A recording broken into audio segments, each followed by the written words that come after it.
Hello everyone, welcome back to Rankers class 9th and 10th and NTSC channel. This is Kishan Jaiswal. तो यार हमने geometry की शुरुआत कर दी है, लाइंस एंड एंगल कंप्लीट कर लिया है। आई होप आपने पहला लेक्चर, दूसरा लेक्चर थ्योरी का देखा होगा। उसके बाद हमने एक प्रैक्टिस सेशन की थी, उसको भी देखा होगा। आज हम लोग करने वाले हैं ट्राइंगल शुरुआत। देखिए मैंने आपसे कहा है कि ज्योमेट्री आपको पकड़कर चलनी पड़ेगी। ज्योमेट्री अगर आपको सीखना है तो पॉइंट से चीजें पकड़नी है और आपको हर एक चीज को समझते हुए चलना है। नोट्स आपका प्रॉपर बन रहा हो, इस चीज का ध्यान रखिएगा, क्योंकि बहुत सारी ऐसी चीजें हैं जो हमें बार बार रिवाइज करनी पड़ती हैं, बार बार अपनी मेमोरी में रिटेन करना पड़ता है। तो इसलिए मेक श्योर कि आपकी ज्योमेट्री स्ट्रांग हो। अगर आप चाहते हो तो अपना बेसिक्स स्ट्रांग रखना, ठीक है। चलो, तो आज हम ट्रायंगल की शुरुआत करने वाले हैं और बहुत बेसिक बात करने वाले हैं। बेसिक से शुरुआत करेंगे, हर एक चीज पढ़ेंगे, ठीक है। This is the lecture number 29। बहुत बढ़िया तरीके से हम लोग कंटिन्यू कर रहे हैं। इसके अलावा मैं आप सभी लोगों को बता दूं कि आप सभी लोग इस क्लास के नोट्स कहां से डाउनलोड कर सकते हैं। रैंकर्स एनटीएससी के ऐप पर आपके नोट्स डाल दिए जाते हैं, चैप्टर वाइज सारे नोट्स डाल दिए गए हैं। तो मेक श्योर सारे के सारे बच्चे नोट्स वहां से डाउनलोड कर लिया करें। इसके अलावा आप टेस्ट सीरीज जरूर परचेज कर लें। अगर आप ये परचेज नहीं कर पा रहे हैं कोई बात नहीं, पर्सनलाइज मेंटरशिप अगर आप नहीं चाहते, मेक श्योर टेस्ट सीरीज जरूर परचेज कर ले, क्योंकि टेस्ट आप अटेम्प्ट करते रहेंगे।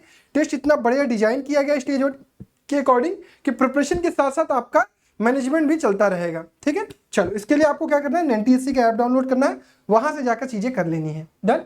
चलो, नेक्स्ट हम ट्रायंगल में कौन कौन से टॉपिक पढ़ने वाले हैं सबसे पहले जान लेते हैं। हमें basics concept of the triangle पढ़ना है, ट्रायंगल इनइक्वालिटीज पढ़नी है, types of triangle, properties of triangle, triplet, congruency of triangle, similarity of triangle, some theorems related to the triangles and some useful results based on the triangles, ठीक है।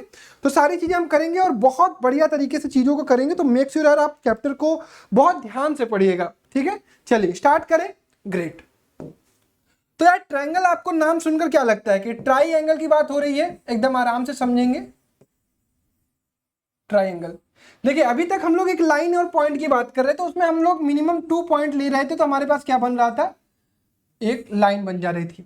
और triangle क्या कहता है कि अगर आप 3 पॉइंट ले लेते हैं, अगर आप एक तीसरा पॉइंट भी ले लेते हैं ना, तो आपके पास एक क्लोज्ड फिगर आ जाएगा और इन 3 लाइनों को मिलाकर आपके पास एक ट्रायंगल बन जाएगा।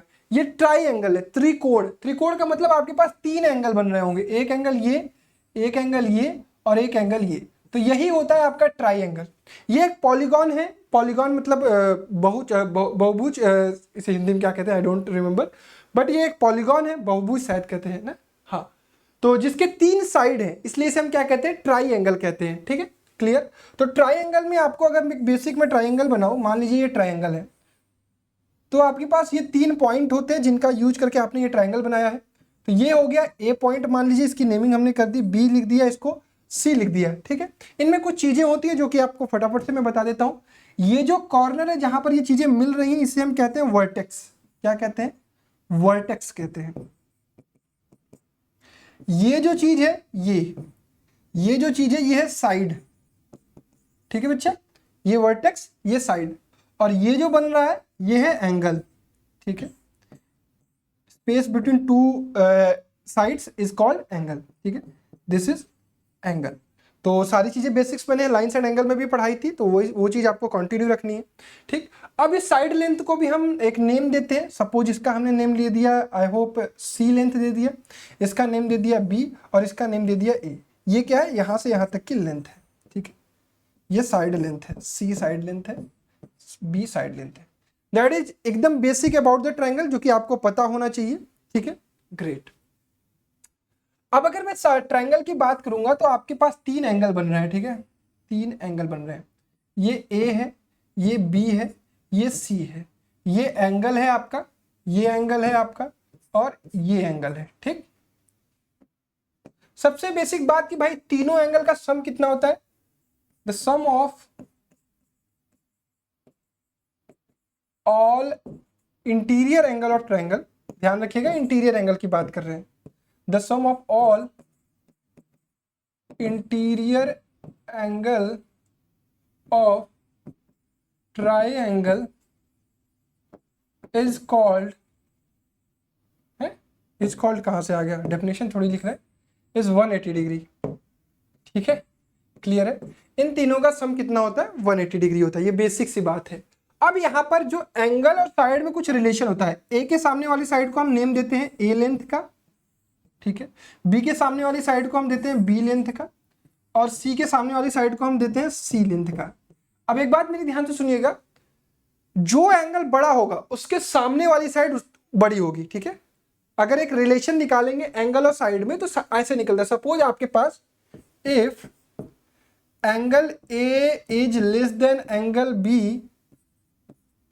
इज लेस देन, यहां पे कलर चेंज करना पड़ेगा अदरवाइज आप कंफ्यूज हो जाओगे। यहां पे लिखूं मैं एंगल ए, एंगल बी और एंगल सी, ठीक है, और यहां पर मैंने लिख दिया ऐसे, ठीक है। अगर एंगल ए सबसे छोटा है, एंगल बी उससे बड़ा है और एंगल सी सबसे बड़ा है, तो सबसे बड़ी साइड कौन होगी? जिस एंगल के सामने वाली जो साइड है अपोजिट पे, वही साइड सबसे बड़ी होगी। मतलब साइड ए बी जो होगा, A B will be the greater, ठीक है। फिर उसके बाद कौन होगा? ए सी होगा। फिर उसके बाद कौन होगा? बी सी होगा, सबसे छोटा। सबसे छोटा एंगल उसके सामने वाली साइड सबसे छोटी होगी। इतनी बात समझ में आई? अगर इस लेंथ के फॉर्म में लिखूं तो सी सबसे बड़ा होगा, बी उससे छोटा होगा और ए उससे छोटा होगा, ठीक। इतनी बात सबको समझ में? एकदम बेसिक सी बात थी, ग्रेट। अब यहाँ पर जैसे नेमिंग करते वक्त, जैसे साइड को नेम कैसे लिखते हैं? साइड्स, अगर अब मैं यहाँ साइड्स लिखूं तो वो साइड्स अपने पास है ए बी, बी सी और सी ए, ठीक। अगर एंगल लिखने की बात करूं तो एंगल क्या कहोगे? एंगल लिखने की बात करूं तो जैसे बी ए सी अगर मैंने लिखा है, एंगल लिखा है बी ए सी, इसका मतलब अगर ए ये बीच में आ रहा है तो हम इस एंगल को रिप्रेजेंट कर रहे हैं, ठीक है। सिमिलरली अगर हम इस एंगल को शो करना चाहते हैं तो ए बी सी लिखेंगे, angle A B C. Similarly हम इस एंगल को लिखना चाह रहे हैं तो बी सी ए लिखेंगे, ठीक है। क्या इतनी बात सारे बच्चों को समझ में आई भाई? यहां तक किसी को कोई प्रॉब्लम आई होप नहीं होगी। एकदम बेसिक बात कर रहे हैं, इसमें किसी भी प्रकार की कोई समस्या नहीं आई होगी, ठीक। ये रिलेशन आपको बहुत अच्छे समझ में आना चाहिए। इस पर बेस्ड सवाल भी आ जाते हैं और वो सवाल आप लगा सकते हो, किस प्रकार से लगा सकते हो आपके पास होगा। जैसे मैं मान लो दे दिया, ये लिख दिया मैंने 30, ये लिख दिया मैंने 50 और ये लिख दिया मैंने 100, ठीक है। तो इसका मतलब सबसे बड़ी साइड कौन सी होगी? जल्दी से बता दो। यहाँ पर मैंने अगर लिखूँ सबसे बड़ी साइड तो क्या क्या लिखूंगा? ए बी सबसे बड़ी साइड होगी, ठीक है। फिर आपका साइड कौन सा होगा? ए सी होगा। सबसे छोटा साइड कौन सा होगा? बी सी होगा। फिगर पर मत जाइएगा, बस आप मेजरमेंट पे जाइएगा, ठीक है। यहाँ का कंक्लूजन ये निकला, ठीक। तो एंगल देख के आप साइड में रिलेशन निकाल सकते हो, ठीक है, ग्रेट, वेरी गुड। चलिए अब हम चलते हैं ट्रायंगल इनइक्वालिटी पर। ट्रायंगल इनइक्वालिटी क्या होती है कि जो साइड्स होते हैं ना उनमें कुछ रिलेशन होते हैं जो कि आपको बहुत अच्छे से आने चाहिए, क्योंकि एनटीएससी में इस पर सवाल आता है, ठीक है। जैसे ये आपका हो गया ट्रायंगल ए बी सी, यहां पे मैंने लिख दिया सी लेंथ, यहां पे लिख दिया मैंने बी लेंथ और यहां पे लिख दिया मैंने ए लेंथ। एक बात होती है कि sum of two sides is always greater than third side. Sum of two sides is always greater than third side. कहने का क्या मतलब है?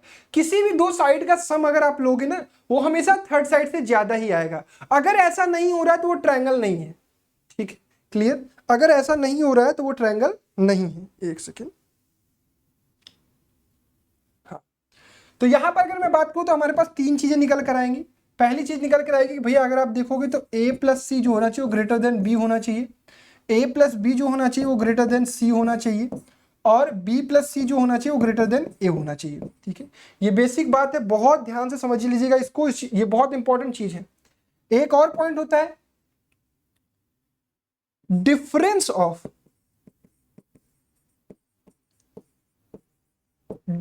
Of two sides is always less than third side.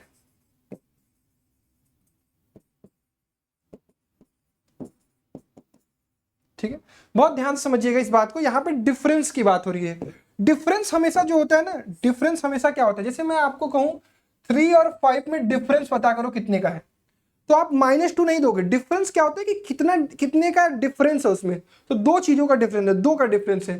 तो यहां पर डिफरेंस को शो ऐसे किया जाता है 3 - 5 मॉड लगा दिया। मतलब अगर आपका आंसर अंदर -2 भी आ रहा है तो आंसर क्या देंगे हम 2। हमने आपको नंबर सिस्टम में मॉडुलस फंक्शन पढ़ाया था। मॉडुलस फंक्शन क्या होता है, मॉड ऑफ एक्स जो होता है is x when x is greater then 0 और plus x and minus x when x is less then 0। ठीक है, मतलब आपका मॉड ऑफ एक्स हमेशा पॉजिटिव आएगा। ठीक है, तो यहाँ पर अगर वैल्यू रखोगे, मान लो आपने वैल्यू रखा, यहाँ पे लिखा हुआ -5। ठीक है, तो यहाँ पर आपका वैल्यू क्या आ जाएगा, -5। ठीक है, तो ये कितना आ गया, +5। ठीक है, अगर यहाँ पे लिखा हुआ +5 तो यहाँ पर क्या आ जाएगा, मॉड ऑफ एक्स, आंसर आ जाएगा 5 आ जाएगा। ठीक है, क्लियर, समझ में आई बात। देखो नहीं समझ में आई, देखो अगर यहाँ पर वैल्यू देखोगे x की वैल्यू लेस देन 0 है, x की वैल्यू लेस देन 0 मतलब -5 दी है, तो जो बाहर आंसर आएगा वो -x आएगा। -x हम देखेंगे तो ये पूरा x है हमारा। ठीक है, पूरा x है तो -5 करोगे तो +5 मिलेगा। अगर ये केवल 5 है तो अगर मतलब x की वैल्यू ग्रेटर देन 0 तो हमें आंसर क्या मिलेगा, +x मिलेगा। यह +x है तो हमें 5 मिलेगा। दोनों ही कंडीशन में हमें वैल्यू क्या मिलेगी, पॉजिटिव मिलेगी। अगर आप एकदम बेसिक से समझना चाहते हो तो बस इस चीज को अपने दिमाग में डालो, मॉडुलस एक ऐसी मशीन है इसमें कोई भी निगेटिव वैल्यू या पॉजिटिव वैल्यू डालोगे बाहर निकलकर पॉजिटिव वैल्यू ही आएगी। इतना समझो, अभी आज के लेवल में इतना ही समझना। इसको अगर इसमें कंफ्यूजन हो रहा है तो कंफ्यूज मत हो। ठीक है, तो यहाँ पे जो चीज लिखी जाती है वो कुछ इस प्रकार से लिखी जाती है कि आप यहाँ पर देखोगे mod of a minus B जो होगा वो लेस देन सी होगा, mod of b minus C जो होगा वो लेस देन ए होगा, और mod of c minus A जो होगा वो लेस देन b होगा। क्लियर बात, समझ में आई इतनी बात सबको। Difference of two side is always less than third side, difference of two side is always less than third side, difference of two side is always less than third side. जो third side होगी वो वाली side होगी जो यहां पर आपने नहीं लिखी होगी। ठीक है, क्लियर यहां तक सबको, किसी को कोई समस्या हो तो बताओ। डन, डन, चल ग्रेट। आगे अगर मैं बढ़ूं तो यहां पर आपके पास एक रिलेशन देता हूं और एक सवाल लगवाता हूं।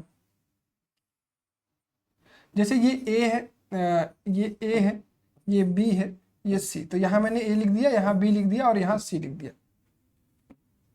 तो अगर मैं किसी एक साइड की बात करूं, मान लो मैं बी साइड की बात करूं, तो B is always greater than A plus C. अरे sorry, B is always greater than mod of A minus B, इसके डिफरेंस से ज्यादा होगा। ठीक है, इन दोनों के डिफरेंस से बी हमेशा ज्यादा होगा। Similarly less than sum of that side A plus C. अरे यार गड़बड़ ही लिख रहा हूं मैं, ए माइनस सी होगा ना, बी ले चुका हूं, ए माइनस सी और यहाँ ए प्लस सी। तो इस चीज को जरूर डिनोट कर लीजिएगा, अभी इस पर एक सवाल करेंगे। ठीक है, ये बात समझ में आई सबको, ग्रेट। अगर मैं आपको एक सवाल देता हूं, सपोज मैंने लिख दिया यहाँ पे 5, यहाँ लिख दिया 7 और यहाँ लिख दिया x, तो find all possible value of x, ये हमें पता करना है।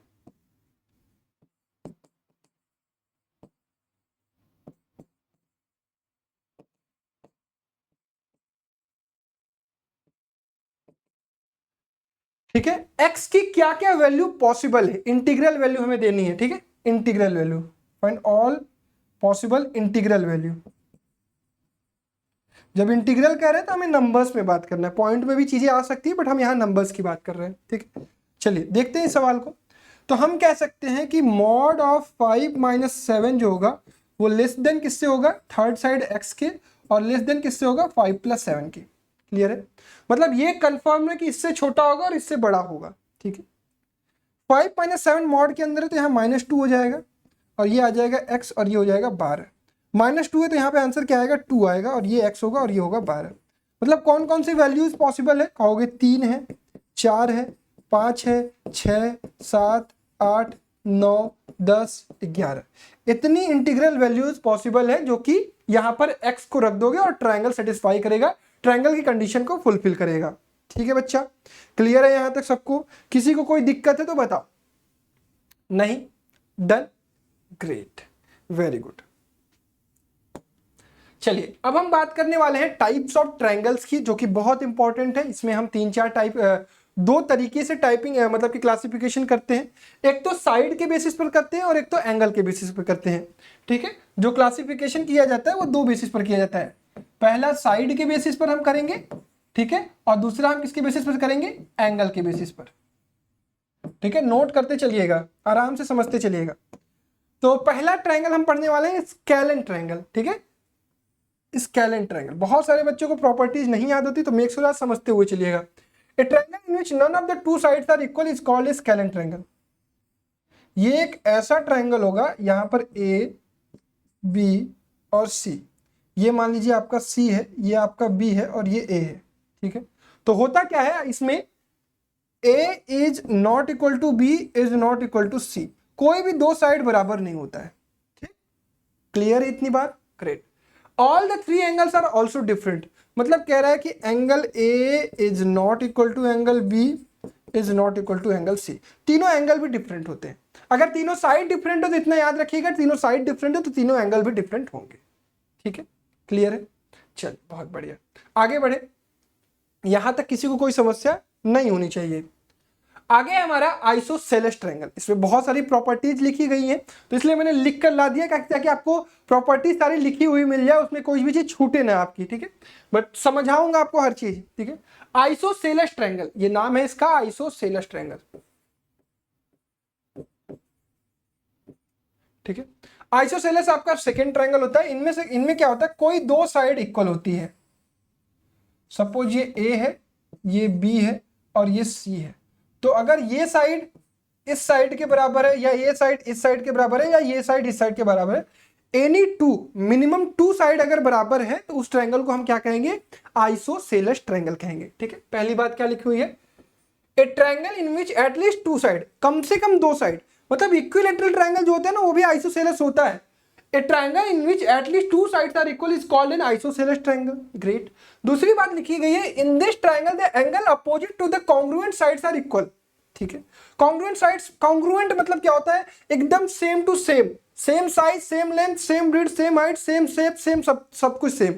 ठीक है, वो क्या होता है, कॉन्ग्रुएंट, मतलब जितनी बड़ी ये साइड है उतनी ही बड़ी ये साइड है। तो जो कॉन्ग्रुएंट साइड्स अगर इक्वल है, तो इनके अपोजिट में जो एंगल है, इस साइड के अपोजिट में कौन सा एंगल है, ये वाला, इस साइड के अपोजिट में कौन सा एंगल है, ये वाला।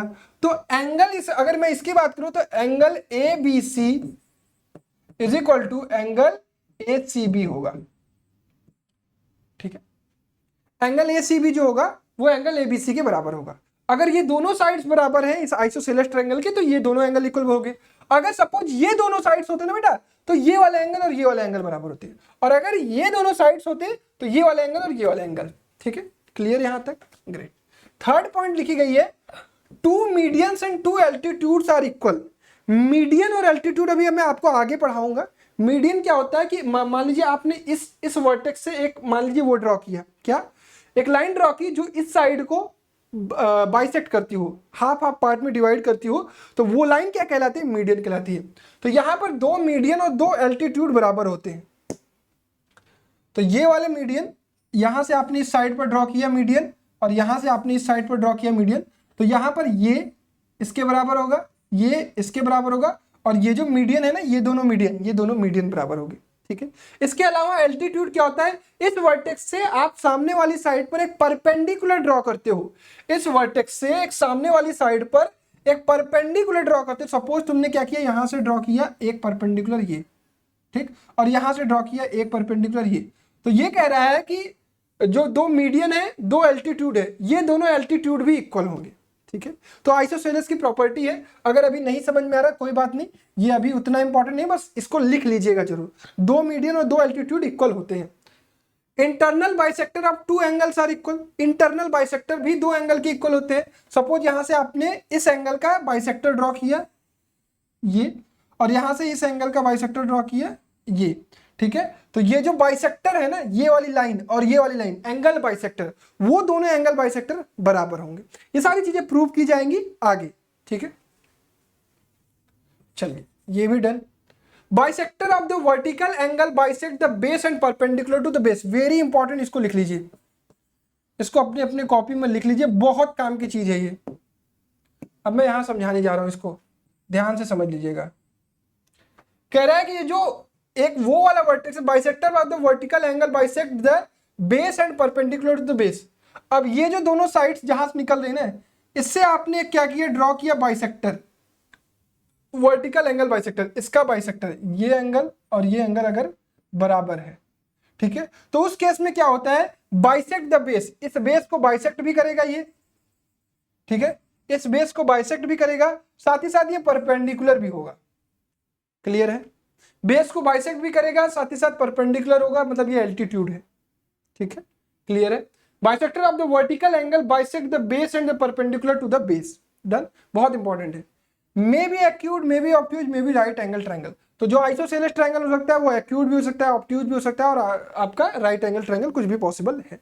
ठीक है, कई सारे पॉइंट्स थे, इंपॉर्टेंट थे, इनको लिखते चलिएगा। बहुत सारी चीजें अभी आपको नहीं समझ में आ रही होंगी, बट हम आगे बहुत सारी चीजें पढ़ने वाले हैं, वहां पे मैं सब कुछ एक्सप्लेन करूंगा। ठीक है, चलिए थर्ड है इक्विलेटरल ट्रायंगल्स। बहुत सारे बच्चों को बचपन से इसके बारे में पता है। A triangle in which all three sides are equal is called a equilateral triangle. मतलब आपके तीनों की तीनों साइड्स क्या होती हैं, एकदम एक दूसरे के बराबर होती है। ए बी सी, यहाँ अगर मैंने बी सी लिख दिया, यहाँ अगर मैंने बी लिख दिया और यहाँ ए लिख दिया, तो ये कहता है कि A is equal to B is equal to C. तीनों की लेंथ बराबर होगी, तीनों की लेंथ बराबर है तो तीनों का एंगल भी बराबर होगा। Angle A is equal to angle B is equal to angle C is equal to क्या होता है, 60 डिग्री। ठीक है बच्चा, angle A is equal to angle B is equal to angle C is equal to 60 degree. Done, good. Always acute angle, अब तीनों side बराबर है तो यहां पे ध्यान रखिएगा कि जो तीनों एंगल 60 डिग्री बन रहे हैं तो ऑलवेज एक्यूट एंगल ट्रायंगल होते हैं। आगे हम अभी एक्यूट एंगल ट्रायंगल के बारे में भी पढ़ेंगे, वो भी इंपॉर्टेंट है आपके लिए। Incentre, circumcentre, orthocentre and centroid coincide. ठीक है, ये तीनों चीजें एक पॉइंट पर कोइंसाइड करती हैं, इतना भी याद रखिएगा, ये इंपॉर्टेंट है। क्लियर, तो यहां तक मैं डन मानूं, यहां तक सबको सब कुछ समझ में आ गया होगा। चलिए आगे बढ़ते हैं। आगे है हमारे पास आइसोसेलेस राइट एंगल ट्रायंगल। बहुत आसान चीज है। अब राइट एंगल ट्रायंगल आप लोगों ने पढ़ ही लिया है, तो आइसोसेलेस राइट एंगल ट्रायंगल का मतलब समझ में आ रहा होगा। एक हमारे पास राइट एंगल ट्रायंगल है। राइट एंगल ट्रायंगल का मतलब होता है कि एक एंगल 90 डिग्री होगा। अभी एंगल के बेसिस पर हम डिवीजन देखेंगे ना, तो वहां पर मैं आपको समझा दूंगा। तो ये हो गया ए, ये हो गया बी, ये हो गया सी। तो राइट एंगल अगर आइसोसेलेस होगा ना, तो ये जो दोनों साइड्स है ना, बेस और परपेंडिकुलर, ये दोनों बराबर होंगे, और ये वाला एंगल और ये वाला एंगल का सम कितना होगा, 90 डिग्री होगा। तो टू साइड्स आर इक्वल, ये दोनों साइड्स इक्वल होंगी जो हाइपोटेनस के अलावा होंगी। Angle included by the equal side is 90 degree, इन दोनों का सम कितना होगा, 90 degree. Side opposite to the 90 degree is hypotenuse, this angle is, this side is called hypotenuse.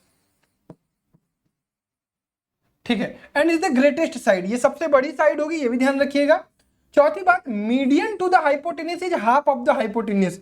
अब ये एक इंपॉर्टेंट प्रॉपर्टी है जो कि आपको याद रखनी है कि अगर आप एक राइट एंगल ट्रायंगल में, राइट एंगल आइसोसेलेस ट्रायंगल में एक मीडियन ड्रॉ करते हैं, तो लेंथ ऑफ मीडियन अगर मैंने यहाँ पे m लिख दिया, तो bm जो होगा वो हाफ ऑफ AC होगा। ये ध्यान रखेंगे आप। क्लियर है, ऐसा क्यों होता है, ये सारी चीजें प्रूव की जा सकती हैं बाय द कॉन्ग्रुएंसी, सारी चीजें, बट अभी फिलहाल के लिए इस चीज को आप समझ लीजिए। ठीक है, डन। तो चलिए यहां तक हमारी चीजें फिनिश हो गई। अब हमें समझना है types of triangle on the basis of angle. Types of triangle on the basis of angle, बहुत आसान होता है, फटाफट से देख लेंगे। पहला होता है acute angle triangle, acute angled triangle.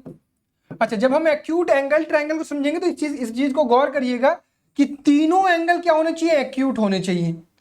A B C, मतलब angle A is less than 90 degree, angle B is less than 90 degree, angle C is less than 90 degree.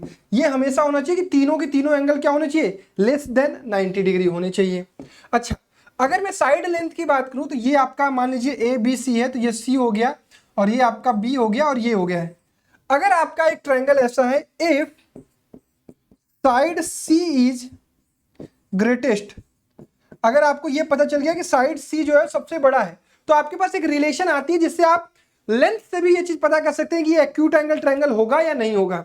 तो वो तरीका ये है कि सी स्क्वायर जो होगा वो less than A square plus B square के होगा। ठीक है, अगर आपका साइड का लेंथ दिया हुआ है तो सी स्क्वायर जो होगा वो ए स्क्वायर प्लस बी स्क्वायर के लेंथ से कम होगा। ठीक है, तो ये वाली लेंथ जो है कि अगर ये ग्रेटेस्ट साइड है तो इन दोनों के स्क्वायर के सम से छोटा अगर ये आ रहा है तो इसका मतलब ये एक्यूट एंगल ट्रायंगल होगा। ठीक है, गुड। अब दूसरा ले लेते हैं ऑब्ट्यूज एंगल ट्रायंगल, या उससे पहले राइट एंगल ट्रायंगल देख लेते हैं। राइट एंगल ट्रायंगल, सारी चीजें लिखते चलिएगा बच्चों, ठीक है। राइट एंगल ट्रायंगल कहने का मतलब हो गया कि अब एक एंगल आपका इसमें 90 डिग्री हो जाएगा, ए बी सी, ये 90 डिग्री होगा। One angle is 90 degree and other two are acute angle, क्योंकि ऑब्ट्यूज पॉसिबल ही नहीं है यहाँ, ठीक है। एक 90 होगा तो बच्चे दोनों का सम 90 होगा, कॉम्प्लीमेंट्री होंगे ईच अदर के, ठीक है। इसमें क्या होता है, अगर सी साइड बड़ी है, अगर ये बी है, सपोज अगर ये मान लीजिए ए सी है, ये आपके पास ए है, ये आपके पास बी है, और ये मान लीजिए मैंने दे दिया सी, ठीक है। If C is greater side, greatest side, ठीक है। तो यहाँ पे हम क्या लिखते हैं, देखो अब तुम कह रहे होगे नेमिंग में थोड़ा कंफ्यूज हो रहे हो, तो मैं नेमिंग अच्छे से लिख देता हूँ। ये जो नेमिंग है वो ऐसे लिख देता हूँ ताकि तुम्हें कंफ्यूजन ना हो ना। देखो ए यहाँ लिख दिया, बी अगर हमने यहाँ लिख दिया, बी अगर हमने यहाँ लिख दिया, सी अगर हमने यहाँ लिख दिया, तो ये सी हो जाएगा, ये बी हो जाएगा और ये हो जाएगा। अब तुम्हारा वेरीफाई हो जाएगा। तो यहाँ पे क्या हो जाएगा, सी स्क्वायर जो होगा वो ए स्क्वायर प्लस बी स्क्वायर के बराबर होगा। अगर साइड का मेजरमेंट भी आपको दिया है तो यहाँ से भी आप रिलेशन निकाल सकते हो कि ये राइट एंगल ट्रायंगल होगा, ठीक है। चलो तीसरी बात होती है ऑब्ट्यूज एंगल ट्रायंगल।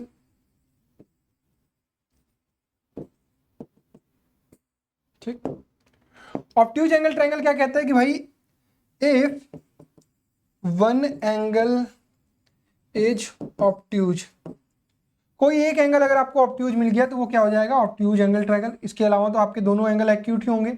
अच्छा, आपको पता है कि देयर इज नो पॉसिबिलिटी कि दो आपके ऑब्ट्यूज एंगल हो इसी एक ट्रायंगल में, क्योंकि दो ऑब्ट्यूज हो गए इसका मतलब 290 से ज्यादा हो गए, 290 से ज्यादा होंगे इसका मतलब 180 से ज्यादा हो जाएगा। लेकिन ट्रायंगल के तीनों एंगल का सम कितना होता है, 180 होता है। So it is not possible. तो एक ऑब्ट्यूज हो गया तो ये आपका क्या हो जाएगा, ऑब्ट्यूज एंगल ट्रायंगल हो गया। सपोज ये आपका ए है, ये आपका सी है और ये आपका बी है। तो ये वाला साइड हो गया ए, ये वाला साइड हो गया बी और ये वाला साइड हो गया सी। तो यहाँ पर कंडीशन क्या बनती है, यहाँ पर कंडीशन बनती है C square is greater than A square plus B square, ठीक है। तो ऐसे केस में आपका क्या होता है, ऑब्ट्यूज एंगल ट्रायंगल।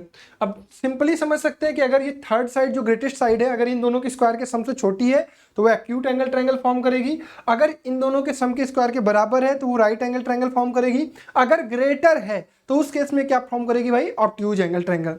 बोलो बच्चों, इतनी बात समझ में आई सबको, बेसिक बातें, ग्रेट। चलिए, कुछ बेसिक प्रॉपर्टीज होती है ट्रायंगल की, उनको फटाफट से पढ़ लेते हैं, जान लेते हैं। बाकी चीजें हम सीखते रहेंगे, जो भी प्रॉपर्टीज आती रहेंगी। प्रॉपर्टीज क्या होती है कि तीनों एंगल का सम कितना होता है, 180 डिग्री होता है। A B C, angle A plus angle B plus angle C is equal to 180 degree. अब हम बात करेंगे, ये हमने बात कर ली इंटरनल एंगल की, ये हमने बात कर ली इंटरनल एंगल की। सम ऑफ एक्सटर्नल एंगल कितना होता है भैया, सम ऑफ एक्सटर्नल एंगल जो होता है वो 360 डिग्री होता है, एज 360 डिग्री। अब मैं आपको दो फिगर बना रहा हूँ, उसमें दो तीनों एक्सटर्नल एंगल दिखा रहा हूँ, तो आप देख लो। तो यहाँ पे मैंने जैसे ए लिखा, यहाँ बी लिखा और यहाँ सी लिखा। सपोज मैंने ये वाला एंगल लिया, हमने ये वाला एंगल लिया और हमने ये वाला एंगल लिया, ठीक। तो दिस एंगल और दिस एंगल का सम क्या हो जाएगा, 360 हो जाएगा। अब दूसरा ले लेते हैं एक ट्रायंगल। अब मैं इस बार इसको एक्सटेंड कर रहा हूँ, इस बार इसको एक्सटेंड कर रहा हूँ और इस बार इसको एक्सटेंड कर रहा हूँ, ठीक है। ये नहीं कि उल्टा पुल्टा कर दें।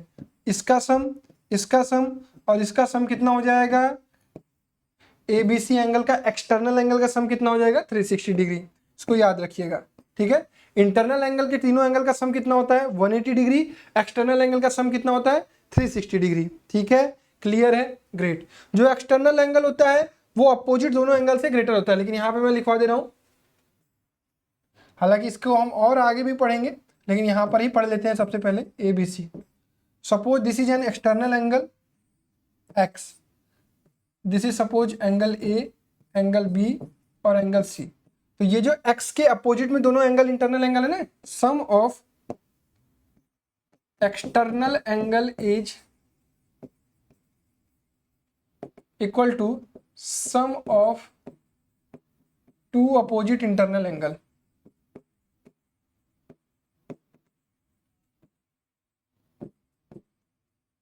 ठीक है, तो यहां से हम कह सकते हैं कि angle X is equal to angle A plus angle B होता है। अच्छा, ऐसा क्यों हो रहा है समझ में आया? ऐसा इसलिए होता है कि भैया A plus B plus C का मेजरमेंट कितना होगा, 180 डिग्री होगा।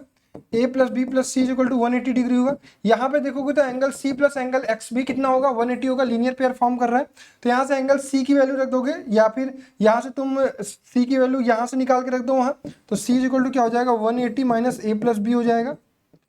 तो यहाँ रख दो, ये हो जाएगा 180 minus A minus B plus X is equal to 180, 180 से 180 कैंसिल, तो angle A plus angle B is equal to क्या आया, एंगल एक्स आया। ठीक है, तो वही चीज लिखी हुई है। ठीक, सपोज अगर मैं इस एक्सटर्नल एंगल की बात करता तो इन दोनों का सम होता। सपोज मैं इस एक्सटर्नल एंगल की बात करता तो वो इन दोनों का सम होता। जिस साइड जो सटी हुई साइड है वो नहीं लेंगे, इनके अपोजिट में दो एंगल जो बच रहे हैं उनको लेंगे। ठीक, तो यहाँ पर हमारा प्रॉपर्टीज, जो बेसिक प्रॉपर्टीज है वो भी यहाँ पर हमने पढ़ लिया। ठीक है, सारी चीजें समझ में आ रही होंगी, सारी चीजें आप लिखते हुए चल रहे होगे। Done, clear. अब हम बात करने वाले हैं ट्रिपलेट्स की। ठीक है, ट्रिपलेट्स के कुछ फॉर्मूले मैं आपको बताऊंगा, ट्रिपलेट्स क्या होता है ये आपको समझा दूंगा। जैसे राइट एंगल ट्रायंगल जो होता है ना, ये जो राइट एंगल ट्रायंगल होता है इसमें ट्रिपलेट्स फॉर्म होता है। सपोज ये ए है, ये बी है, ये सी है। अगर ये साइड 3 है, ये साइड 4 है, तो ये साइड कितनी होगी, √3 स्क्वायर प्लस 4 स्क्वायर होगी। मतलब कितनी होगी, √5 स्क्वायर होगी। मतलब कितनी होगी, 5 होगी। मतलब कहने का क्या मतलब, पाइथागोरस जी ने एक थ्योरम दिया था, perpendicular square plus base square ये किसके बराबर होता है, हाइपोटेनस के स्क्वायर के होता है। ये किसने दिया था भाई, पाइथागोरस थ्योरम है ये। ठीक है, हालांकि अभी आगे आप पढ़ोगे। ठीक है, तो ये होता है। तो यहां पर ट्रिपलेट्स की बात करूं तो 3 4 5 एक ट्रिपलेट फॉर्म कर रहे हैं। ठीक, तो ये ट्रिपलेट्स हमें खुद से भी निकालने आना चाहिए, उसके लिए मैं आपको फॉर्मूला दे रहा हूं। इस फॉर्मूले का यूज करके कोई भी आप ट्रिपलेट फाइंड कर सकते हो। ऑड नंबर के लिए अलग फॉर्मूला होता है और इवन नंबर के लिए अलग फॉर्मूला होता है। सपोज n आपका एक नंबर है, ऑड नंबर है। ठीक है, n एक ऑड नंबर है, तो जो नेक्स्ट इसके साथ में दो नंबर आएंगे जो ट्रिपलेट फॉर्म करेंगे वो किस प्रकार होंगे, n n स्क्वायर माइनस 1/2 और नेक्स्ट होगा n स्क्वायर प्लस 1/2। क्लियर है, डन। ऐसे याद कर लीजिएगा, n है तो n के साथ आएगा n स्क्वायर माइनस 1/2 और n स्क्वायर प्लस 1/2। सिमिलरली अगर मैं बात करूं इवन की, अगर आपके पास एक इवन नंबर n है तो जो आपका ये होगा वो होगा n/2 का होल स्क्वायर माइनस 1 और n/2 का होल स्क्वायर प्लस 1। ठीक है, ये होगा आपके पास इवन नंबर का जो भी आपका ट्रिपलेट बन रहा होगा। तो इसको मेक श्योर आप सभी लोग नोट डाउन जरूर कर लीजिएगा, ये बहुत इंपॉर्टेंट है। कभी कभी आपको ट्रिपलेट्स जब नहीं याद होते हैं तो क्रॉस वेरिफिकेशन के लिए फॉर्मूला काम देता है। ठीक है, चलो जैसे मैं बात करूं यहाँ पर एक ट्रिपलेट बनाने की। सपोज मैंने 3 ले लिया, सब 3 तो आपको पता है, 3 छोड़िए। सपोज मैंने 7 ले लिया, 7 एक ऑड नंबर है, तो इसके साथ के जो दो नंबर ट्रिपलेट बने रहे होंगे वो क्या होंगे, 7 7 49, 49 में से 1 गया 48, 48 भागे 2 करेंगे तो 24 और ये आ जाएगा 25/2 50। ठीक है, सपोज तुम 13 ले लिए, 13 13 में 169, 169 में 168, 168 को 2 से डिवाइड किया, 2 8 16 और 2 चौके 8 84 और ये कितना आ जाएगा 85। ठीक है, तो इससे आप कोई भी ट्रिपलेट निकाल सकते हो। सपोज 9 ले लिया मैंने, 9 9 9 81 80, तो ये हो गया 40 और ये हो गया 41। ठीक, क्लियर है यहाँ तक, ग्रेट। इवन नंबर की बात को सपोज 8 ले लिया आपने, 8 तो 8/2 कितना होता है, 4 होता है, 4 चौका 16, 16 में से 1 गया 15, ये कितना आ जाएगा 4 चौका 16 15 17, सॉरी 8/2 4 4 चौका 16 17। सपोज मैं 12 ले लिया, तो 12/2 करोगे तो 6 6 36 में से 1 गया 35 और 12/2 6 6 36 1 37। ठीक है बच्चा, तो आप एक चीज देख पा रहे होगे कि इवन नंबर में जो ऑड नंबर में एक सिमिलरिटी आपको दिख रही है, जो पहला नंबर के अलावा जो दोनों नंबर है उन दोनों में डिफरेंस 1 का है। यहाँ पर डिफरेंस कितने का है, 2 का डिफरेंस है। ठीक, क्लियर यहाँ तक सबको, वेरी गुड। चलिए, तो ट्रिपलेट्स भी अब आप निकाल पाओगे, ट्रिपलेट्स निकालने में कोई दिक्कत नहीं आएगी। तो यहाँ तक हमारी बातें हो गई एकदम बेसिक जो ट्रायंगल में होती है। अब जो आपके 9th और 10th का सिलेबस है जो कि इंपॉर्टेंट है वो है congruency of triangle, similarity of the triangle. फिर उसके बाद आपको क्या पढ़ना है, जो भी थ्योरम आपकी क्लास में वो पढ़ाऊंगा, फिर बहुत इंपॉर्टेंट रिजल्ट, और इसके अलावा जितने भी median, perpendicular, bisector, ortho centre, circum centre, सब कुछ बताऊंगा बहुत डिटेल में। कोऑर्डिनेट में भी बताया था, यहां भी बताऊंगा। ठीक है, चलो कॉन्ग्रुएंसी ऑफ ट्रायंगल शुरू करते हैं। तो बेसिक बात मैं आपको बता देता हूं, कॉन्ग्रुएंसी क्या होती है।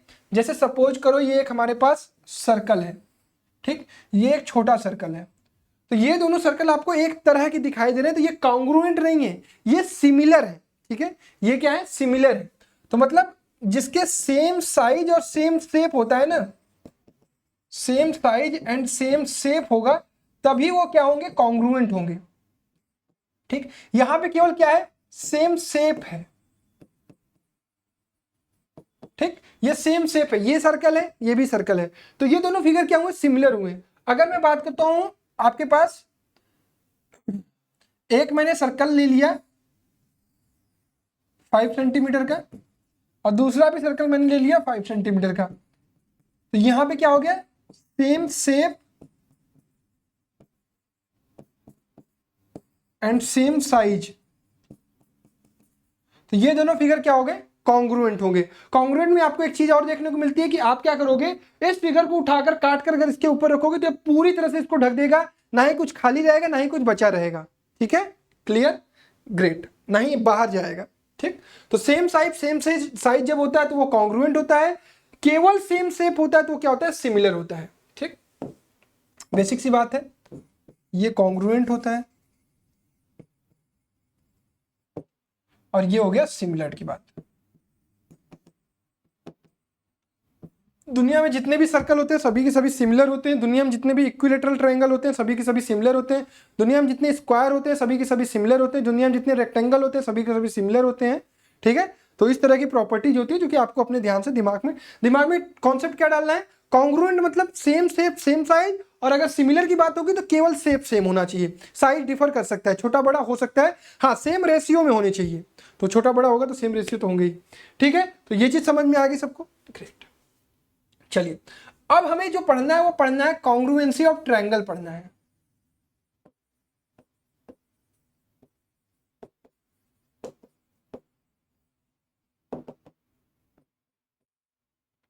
तो हम बात करेंगे, दो शेप चाहिए हमें, दो ट्रायंगल चाहिए,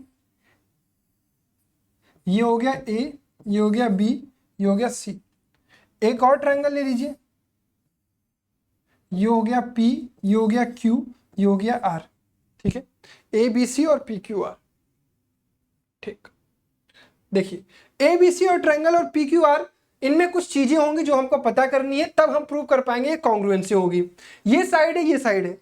अब इसका नेमिंग हम कैसे लिखते हैं, पहले triangle A B C and triangle P Q R. ठीक है, अब नेमिंग देखिए, अगर हम ऊपर से शुरू किए तो A B C P Q R. अब यहां पर हम पता करेंगे करेस्पॉन्डिंग साइड कौन सी है। करेस्पॉन्डिंग साइड का मतलब क्या होता है, जो साइड इसमें है वही वाली साइड उसमें भी, लेफ्ट साइड इसमें से ले रहे हो तो उसमें से भी लेफ्ट साइड। तो अगर ये ए बी है तो यहां से हम क्या लेंगे, P Q. A B and P Q are corresponding side. सबसे पहले आपको यह समझना है। ठीक, सिमिलरली बीसी और क्यू आर होगा,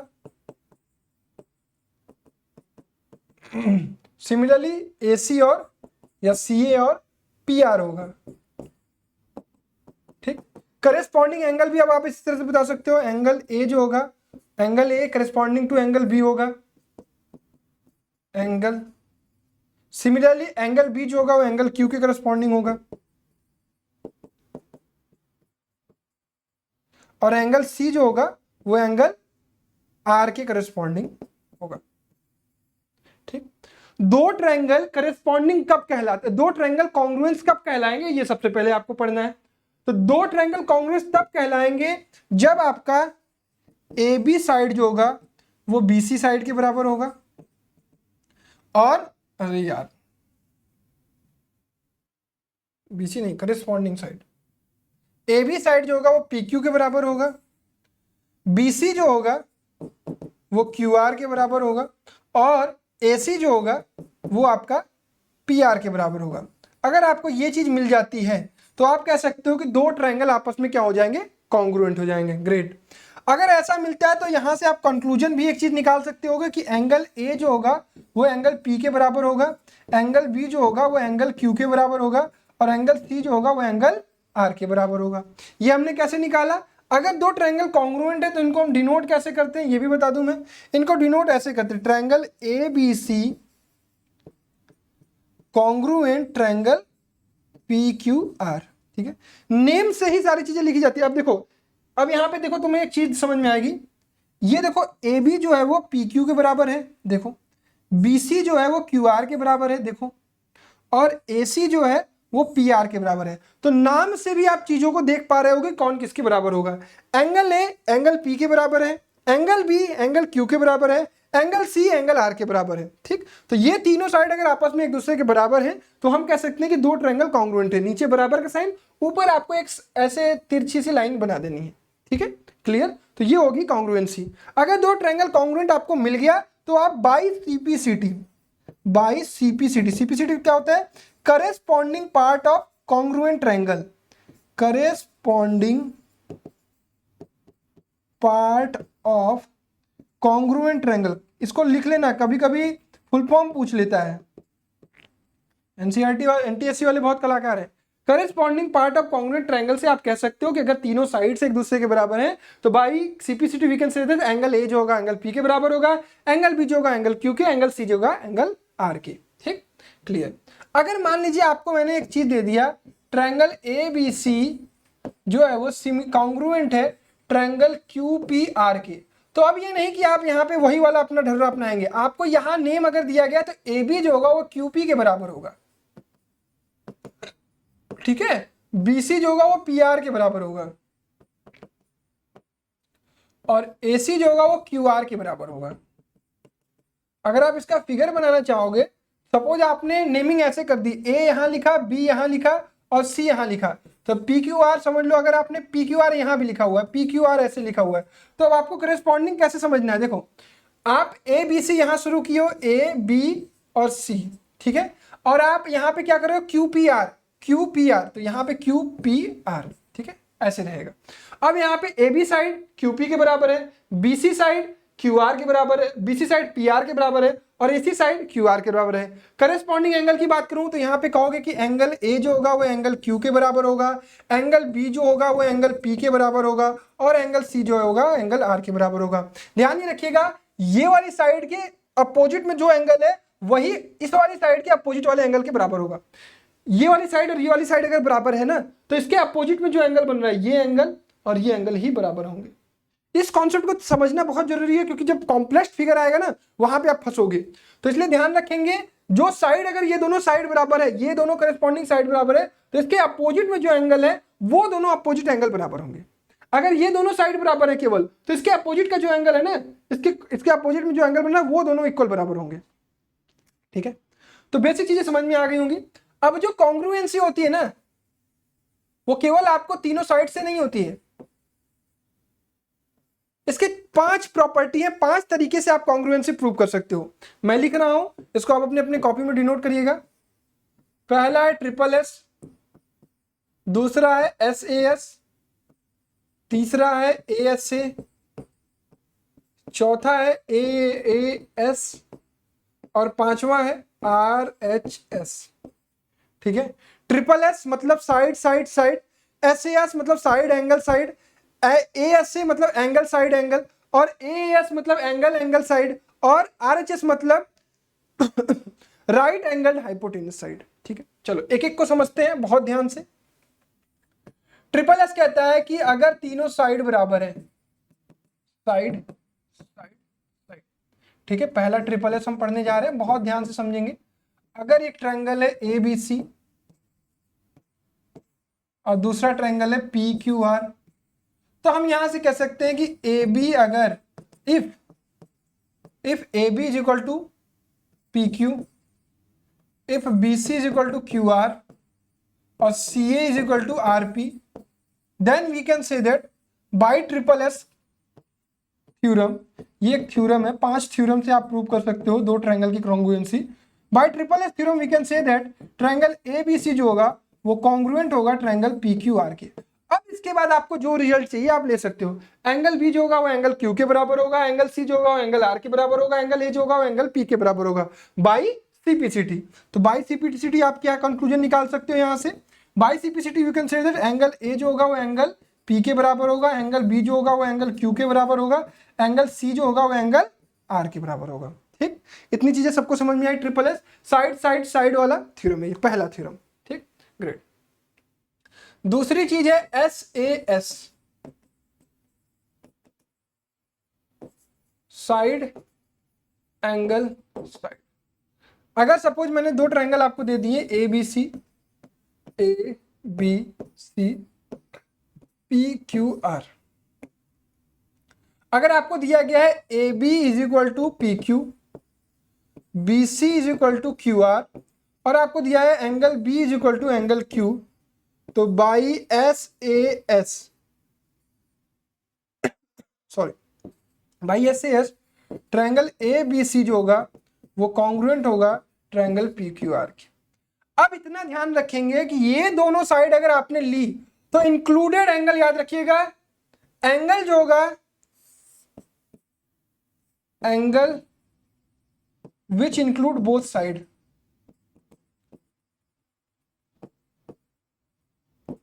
ठीक है। ये बहुत ध्यान देने वाली बात है कि ये जो हम एंगल ले रहे हैं ना, ये दोनों साइड वाला, ये वाला एंगल अगर बराबर हो गया तो वो वाला कंडीशन नहीं होगा। एस ए एस में side angle side, side angle side, ध्यान रखिएगा, साइड एंगल साइड, दोनों साइड के बीच में जो एंगल इंक्लूड हो रहा है ना वही कॉन्ग्रुएंट होगा, वही कॉन्ग्रुएंट अपने एंगल से इक्वल बराबर होगा। ठीक, ये नहीं कि ये दोनों साइड लिए और ये वाला एंगल, ये दोनों साइड लिए और ये वाला एंगल, नहीं, ये वाला एंगल जो दोनों को इंक्लूड कर रहा है वो अपने करस्पॉन्डिंग पार्ट से इक्वल होगा, तो हम ट्रायंगल को कॉन्ग्रुएंट बोल देंगे। ठीक, तीसरा क्या था हमारा A S A, angle side angle. अब आपको समझ में आ रहा होगा, एंगल साइड एंगल में भी वही बात होगी कि भैया अगर ये ट्रायंगल है ए बी सी और ये ट्रायंगल है आपका पी क्यू आर, तो यहां पे क्या हो जाएगा भाई, यहां पे अगर आपने ये एंगल और ये एंगल ले लिया और ये एंगल और ये एंगल ले लिया, तो इंक्लूडिंग साइड ये और ये, ठीक है। यहाँ पे मैं दर्शा दे रहा हूँ A B is equal to P Q और B C is equal to Q R, और ये एंगल बराबर है, ठीक है, क्लियर। तो यहाँ पे क्या हो रहा है, angle A B C is equal to angle P Q R, angle A C B is equal to angle P R Q, और B C is equal to Q R. तो आप कह सकते हो कि ट्रायंगल ए बी सी जो होगा वो कॉन्ग्रुएंट होगा ट्रायंगल पी क्यू आर के, ठीक है, क्लियर। ए एस से क्लियर हो गया सबको, ग्रेट। नेक्स्ट है आपका, यहाँ सिमिलरिटी आ गया, लेकिन उससे पहले हम लोग इसको कंफर्म कर लेते हैं, एक और पेज ले लेते हैं।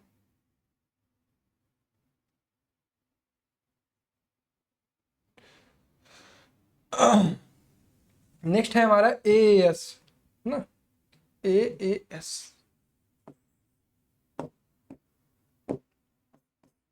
ए एस, एंगल और साइड। एंगल साइड कह रहा है तो आपको समझ में आ रहा है, वैसे चलना भी है। सपोज हमने ले लिया इसको ए बी सी, इसको पी क्यू और आर, अगर ये एंगल इस एंगल के बराबर है और ये एंगल इस एंगल के बराबर है, तो इस बार हम इंक्लूडिंग एंगल ना लेके अगर कोई तीसरा साइड भी बराबर होता है, अगर ये एंगल और ये एंगल इस एंगल के, ये एंगल इस एंगल के, और एक तीसरा साइड बराबर होता है, सपोज ये वाला साइड इस साइड के बराबर है, तो भी हमारा काम हो जाएगा, और हम कह सकते हैं कि ये ट्रायंगल क्या हो जाएगा, एक दूसरे के कॉन्ग्रुएंट हो जाएगा। तो ट्रायंगल ए बी सी, यहाँ पे एंगल लेता हूँ, एंगल ए बी सी पहले, angle A B C is equal to angle P Q R, और एंगल बी ए सी जो होगा वो एंगल क्यू पी आर के बराबर होगा, और बी सी जो है वो क्यू आर के बराबर है। तब भी हम कह सकते हैं कि ट्रायंगल ए बी सी जो है वो कॉन्ग्रुएंट है ट्रायंगल पी क्यू आर के। और बाई सीपीसीटी हमें जो चीज चाहिए हम निकाल सकते हैं, ये साइड इस साइड के बराबर होगा, ये साइड इस साइड के बराबर होगा, ये एंगल इस साइड के एंगल बराबर होगा। ठीक, चलिए लास्ट है, लास्ट कौन सा है हमारा, आर एच एस। ठीक है, आर एच एस है हमारा right angle hypotenuse side. Right angled